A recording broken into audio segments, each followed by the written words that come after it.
life got a funny way of working sometimes, you know.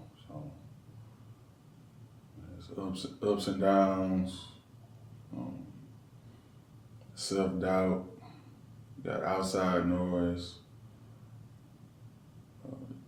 It's constantly like mental games. You gotta deal with on a daily basis. I don't think everybody has their own way of living and their own way of how they've been raised. So that's like a big part of it. But I feel like on a day-to-day basis, we all have barriers that we can break through. Whatever we're trying to strive for, whatever we're trying to achieve. It's really you versus you. When they say, "Oh, you got haters," people create this imaginary hater.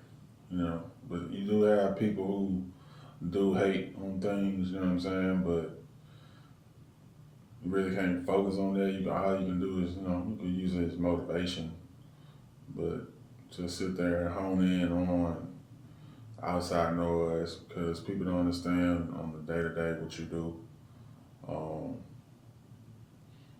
it can be a lot, but for the most part, you gotta know why you're doing what you're doing and who you're doing it for. That should be your motivation and just keep striving to be the best version of yourself every day. Like for instance, like I played basketball my whole life, you know. Um, and towards the end of my career, I was like, man, I gotta do something else. I already planned on doing something else outside basketball because I knew the ball wasn't going to bounce forever.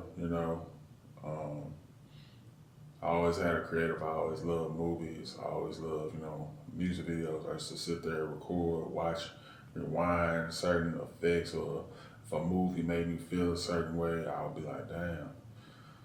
I go back and watch it over and over and like really deeply focus on the parts that made me feel a certain type of way. And not knowing that I was building, rapport of what I was going to be doing today as a creative director, as a digital creator. I think that's what has helped me, in the process of helping people build their brands or create their stories.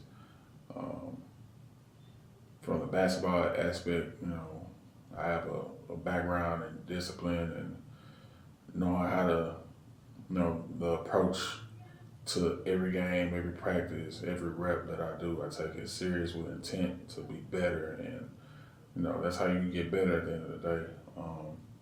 So I feel like my background in sports and my background in just loving the arts, I think they combine and mesh well with what I do now, and I'm able to help and create for people. And it's a lot of people when they come to me, they know they want, but they don't see the vision clearly. Like I'm good at seeing what you tell me, what you're describing to me. I can see it fully. God bless me with the vision. So with my vision that I've been blessed with, I just, I just help others with it, try to enhance whatever, brand, whatever message that they're trying to correlate to the audience, or whatever they're trying to achieve. I know I can do it. So, basketball has shown me a lot of things. I've been around the world. I've seen a lot of places, things I wouldn't even imagine coming from the hood. Um, Yellowstone, South Park. That's where I was born. Raised at. But it teaches you have your most fun in the hood. It teaches me a lot of things. I've seen a lot of things. So it's helped me carve me to be the man that I am today.